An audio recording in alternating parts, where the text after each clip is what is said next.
Poppins Returns.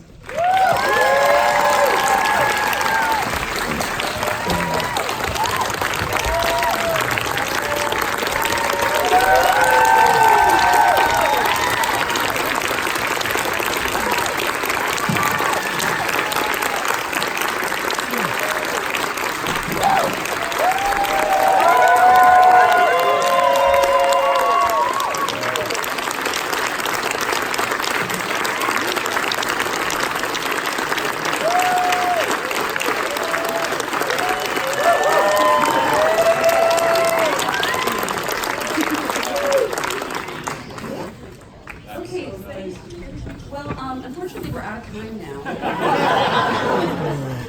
Please allow me to introduce tonight's guest. I want to first start with the Tony, Emmy, DGA award-winning director, Rob Marshall. Literally, I think the only person who could play Mary Poppins today, Emily Blunt.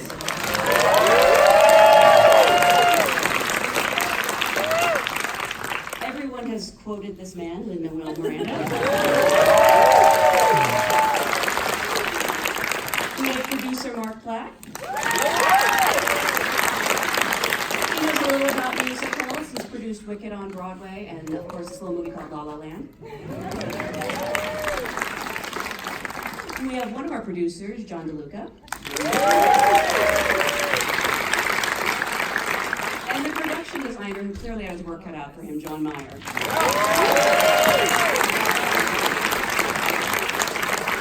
Thank you so much for being here, and I think I speak for everyone who grew up and loved Mary Poppins. Thank you for not messing it up. This is amazing. This is a miracle. I mean, you had to have been a little stressed out knowing what you were stepping into. Of course. I mean, I think we were also scared and nervous and excited at the same time. It was all those things. But the truth is, when this came ultimately, to me, I really thought, well, you know, if someone's going to do it, I want to do it, because I love the original film so much. It means so much to me, as it does, obviously, to millions of people. And I just wanted to make sure that it was attacked with great care and thoughtfulness and love. I mean, that's really what I wanted to do. I wanted to honor that beautiful first film, but also create something completely original. And I'd never done an original musical before for film. So the idea that I could do that at the same time as sort of finding our way with this, you know, with this gorgeous new film, that was the challenge. It was a fine line the whole time. So can I ask you to start with Marc and John? Had you guys thought about the idea of doing a follow-up to Mary Poppins? I think the three of us, Rob, John, and myself, all remember when we were youngsters.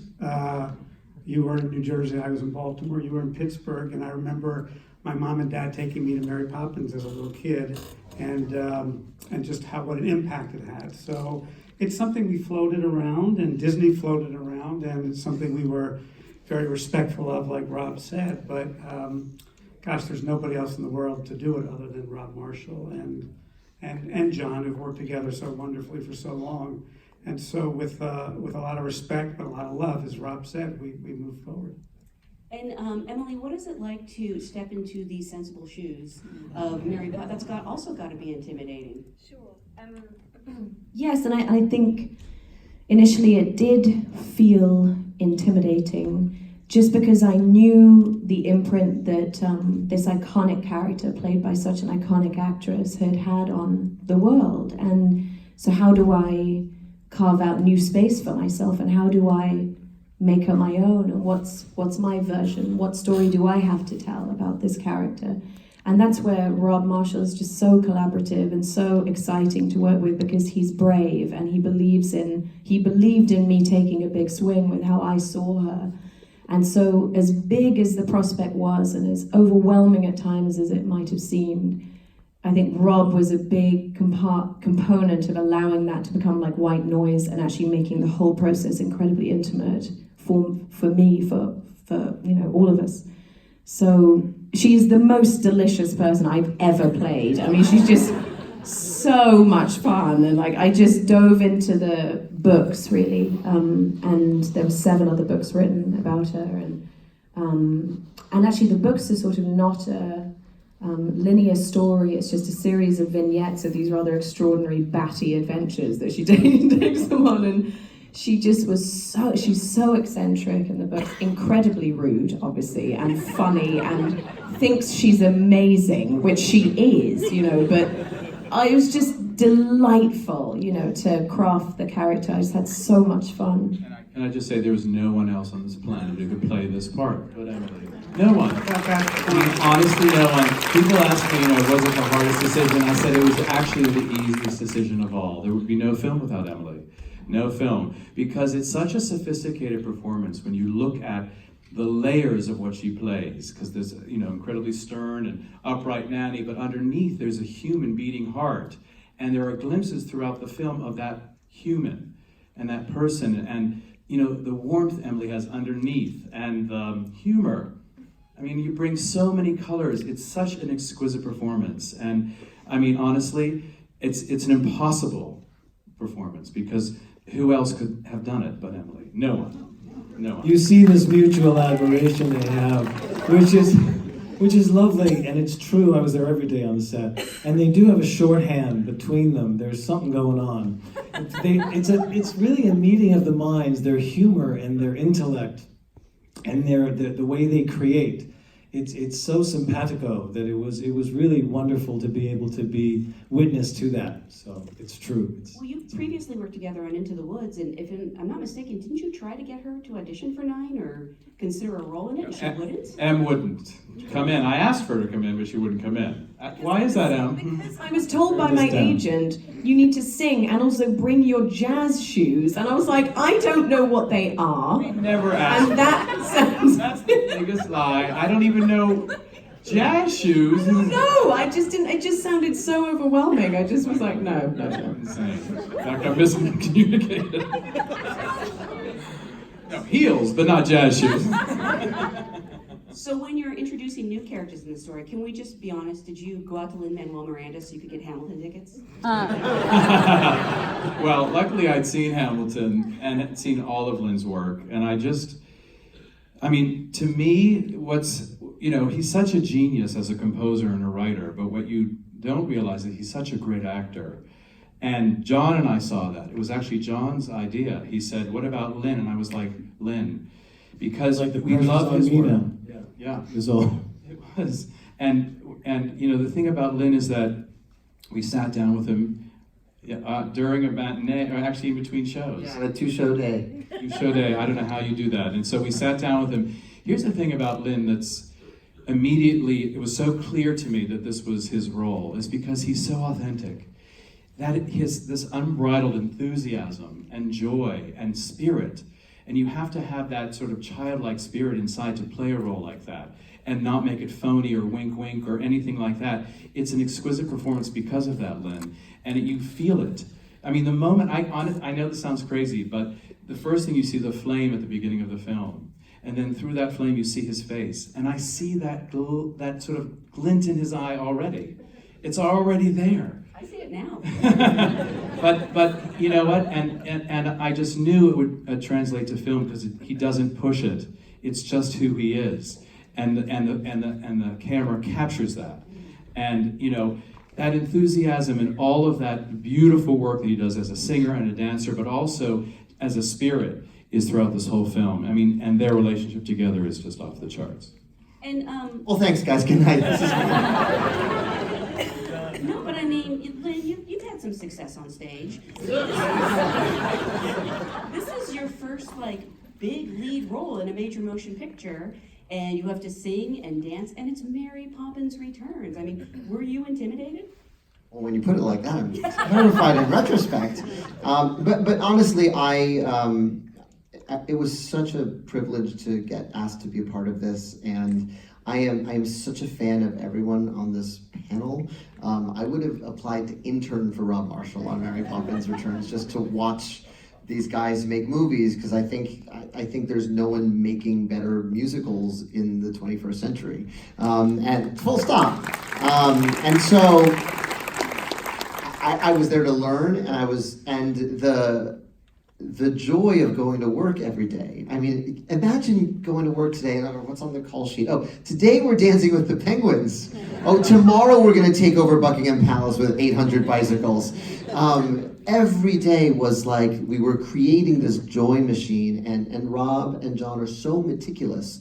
And you know they've got the eye of Sauron at 30,000 feet, and they're watching like how you're placing your foot. It's sort of this all-encompassing eye, and Emily gave me like sort of great advice the first day. She's like, he's not gonna move on until he has it. Which is the most freeing thing you can give an actor, because then, oh, okay, so my job is just to give him everything. Just everything I got, every day. And that's what we did for a year, and it was one of the best years of my life. And that chemistry between you two is, I don't want to step on your applause, go ahead. That chemistry feels so immediate. Did you guys know each other at all, or did you work? You had rehearsal time, I think. Well, we did. I mean, that was a great sort of bonding time. I had accosted him backstage like the 3 times I went to see Hamilton, like a fangirl, you know. And so we had met then, and by the 3rd time I'd seen it, Lin had been cast. So then it was like we had this treasure of a secret that we were like kids. We were like, oh my God, can you believe we're going to do this together? You know, it was just so thrilling. And then we had 8-9 weeks of rehearsal. So on day 1, we were handed hats and canes, and we had to learn that big cover is not the book number. And that was it. We were thrown in at the deep end with hats and canes. It was a very bonding experience. It was a big, I mean, you haven't bonded unless you have imaginary penguins under your legs, and you know, suddenly all this choreography, and we that was the first thing we filmed, and it was, you know, most of what you saw on screen we were imagining a year and a half prior, and it was so much fun. I'm sorry, I hope you don't mind me revealing. I know you sat through the movie again tonight, and I love that you love this movie. Yeah, they keep saying, so you'll show up for the post Q&A screening. I was like, but when's the screening start? I watched it again. This is my 2nd time seeing it. I really like it.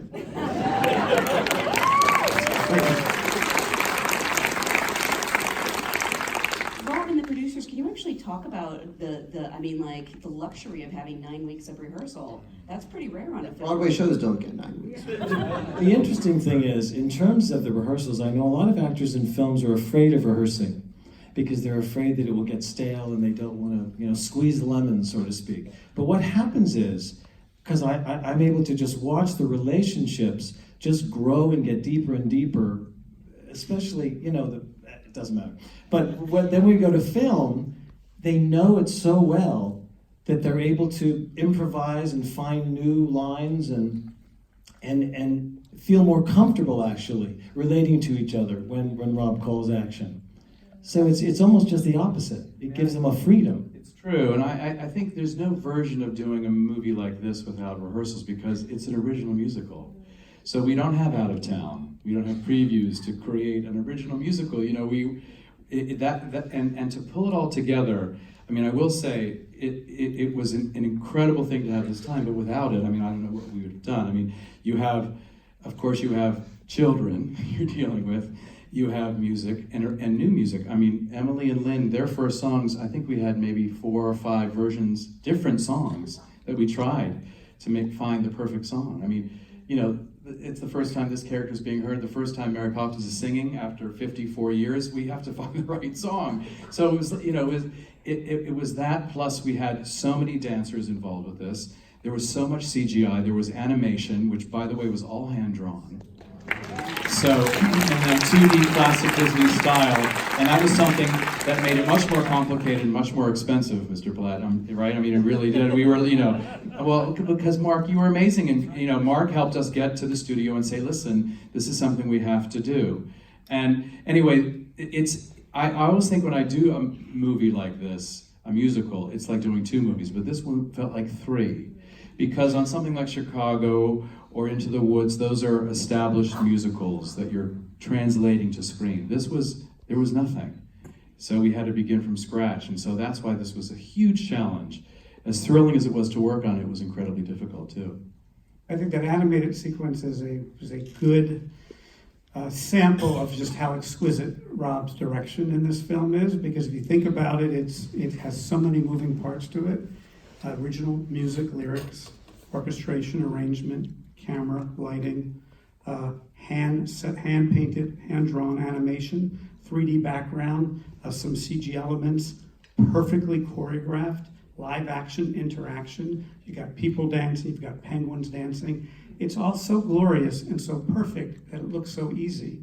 But that was a year and a half of really sophisticated direction and a vision of what the film should be and how it was so unified. And that's really a testament to you, Rob, I have to say.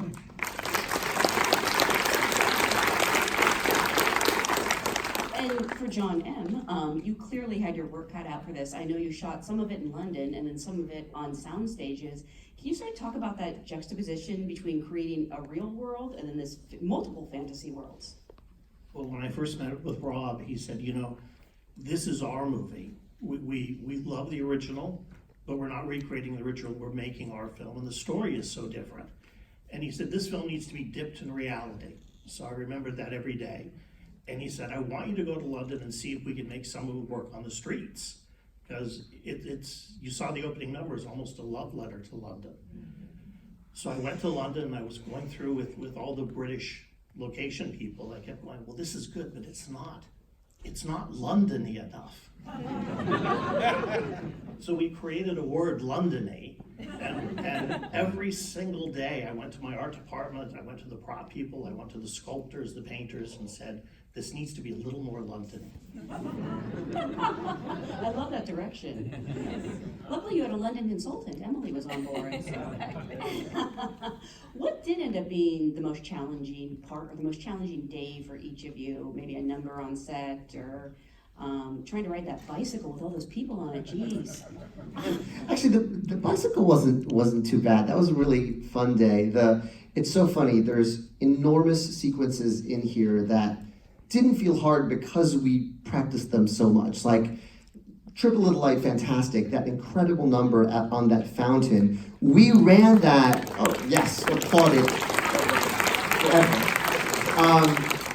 We ran that as if we were doing a Broadway number. That was an 8-minute continuous number. We didn't like stop between each dance move on that thing. We ran that as a practical number. We paused, bring in the bikes, and then we ran for another 4 minutes. But we ran it and ran until it was second nature to us. Like the Learys go down there and do that dance every night. One of the moments that I am so proud of, and you blink and you miss it. There's a moment in the opening number, Underneath the Lovely London Sky, where I light a lamp, ride my bike, grab an apple, throw it to someone on the bread line, all while singing a song. That was months!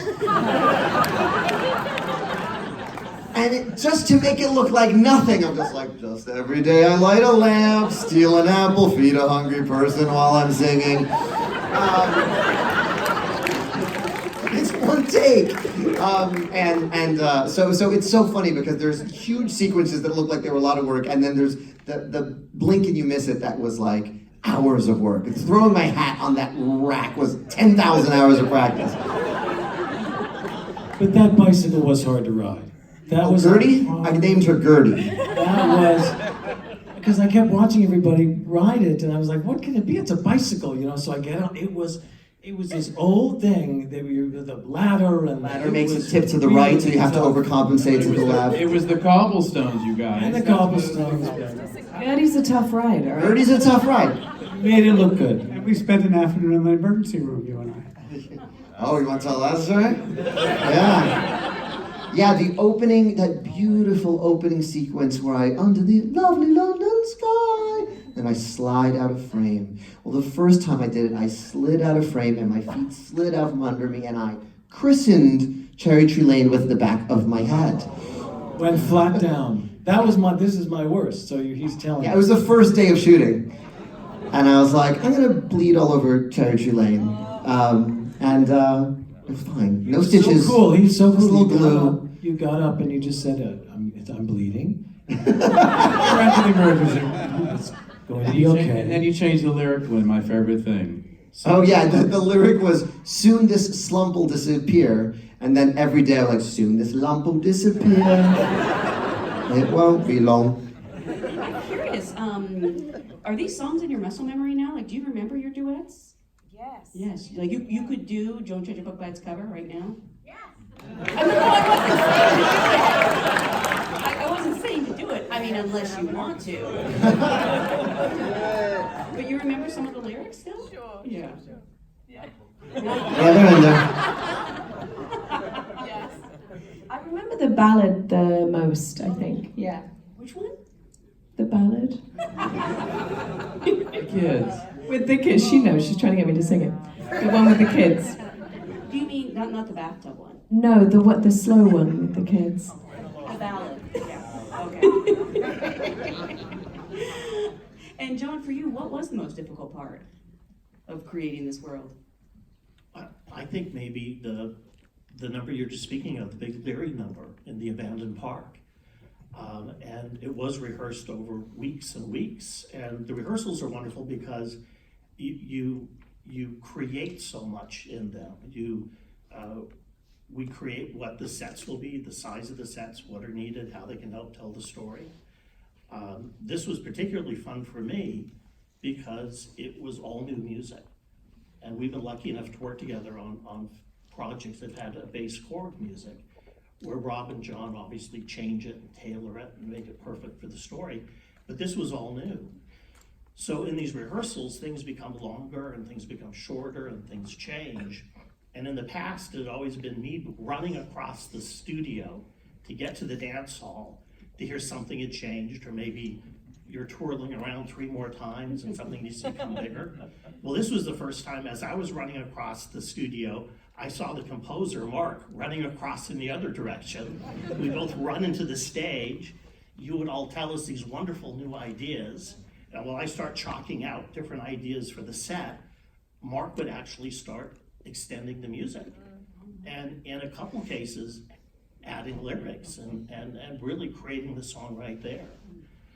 And for me, there's nothing more magical in the world than being in a room with people really singing and dancing. It was just incredible. What did come first, the script or the music, or were they being developed at the same time?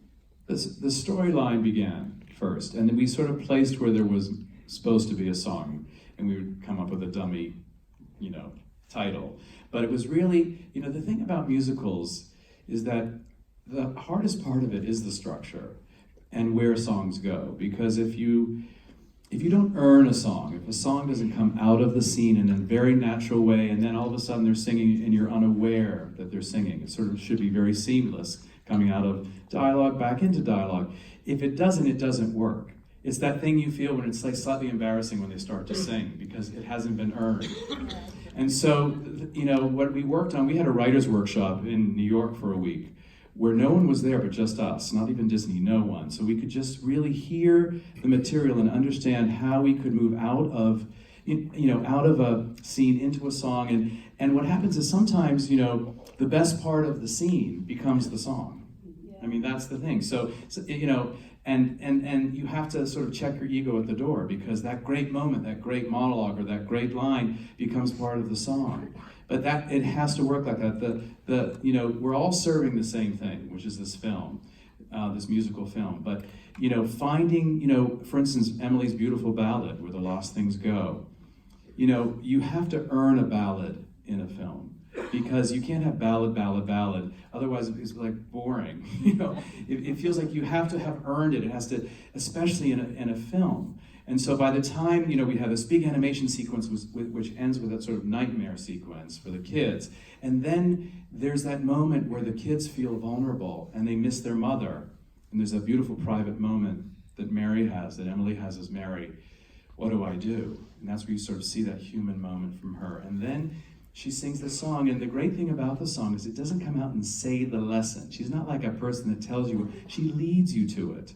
That's what's so great about this character, right, Em? I mean, you can speak to that so beautifully. I mean, it's true, right? Well, I think that, that is the beauty of her, is this kind of enigmatic master plan that she has and she's had all along, and she plants the seeds and she makes it about them. And she's wonderfully empathetic, actually, even though she doesn't appear to be that way.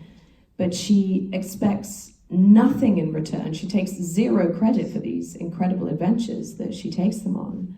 And she makes it a sort of voyage of self-discovery for them without a sort of nagging life lesson. She's just, that's the magic, isn't it? You know? And when you watch the film the second or third time, as I have at every screening,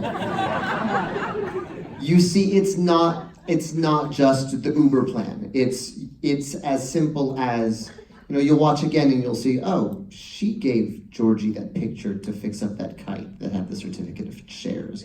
Oh, she's engineering this matchmaking between Jane and Jack. You know, every time you sort of see more of how totally in control and selfless Mary Poppins is. It's pretty extraordinary. Who sort of came up with the idea to set it in, you know, the London Depression with the kids as adults now? Well, it was something. Rob. I was looking at you. Well, you know what happened was I went back, like Emily, you know, talked about going back to the books. The books were written in 1934. That's when the first book was written. The next one was written in 1935. And you know, what's interesting is you feel the depression in the books, even though it's very episodic and it's all adventures basically. There are phrases like the bank was broken, or that 17 Cherry Tree Lane was the shabbiest house on the street, and Mrs. Banks had a choice between having children and fixing up the house. That's in the first book. So you really get a sense of the depression. And I felt like we should, you know, the first film was set in 1910, which was a much more innocent time. But somehow the 30s, in that sort of darker time of struggle, felt much more current to me. And I think, you know, one of the things that was really important for me, and I think for everybody involved, was that this felt like a movie that we needed now. Exactly. And it just, and that's something that was very important to all of us. And I think we all sort of got on that train, and that's why Meryl Streep said yes immediately, Colin Firth said yes. These people wanted to be part of sending that message out into the world now, the message of hope. I mean, when the clouds part and there's Mary, and she's coming down to deal with this family that's dealing with a great deal of loss in many ways. There's that hope that things can change and things can get better. And it just felt like for all of us, as we were working on it, we all felt like, wow, aren't we part of something special? And it feels so right and so current today. Can I tell you that 3 people independently have used the same word to describe this movie? They call it a salve that we need right now, and I love that expression. Wow. And then they all cry and talk about how beautiful it is. Before we go, and please be aware there is a reception outside. Since you worked with Lin now, could you do a Hamel drop? Yes, I think that you should get in on this. Oh. She doesn't know what a Hamel drop is. That's what I feel bad that I don't. What is this? It's the songs we release every month. What do you mean? I don't bring my other work to work, you guys. I know, he was very method. He was Jack. We referred to him as Jack for the process. You need to explain what this is to me. Well, we released the Hamilton-inspired songs every month. We had Sarah Bareilles last month. We had the December. I didn't want to impose. It's like a little thing, whatever, just Sarah Bareilles. We had his son, the great Ben Platt, in March. Yeah. Actually, I'm sorry, I do want to ask one more thing, maybe not. No, we should wrap up. I'm so sorry. Thank you guys so much for being here. Congratulations. Thank you guys. Thanks for the story.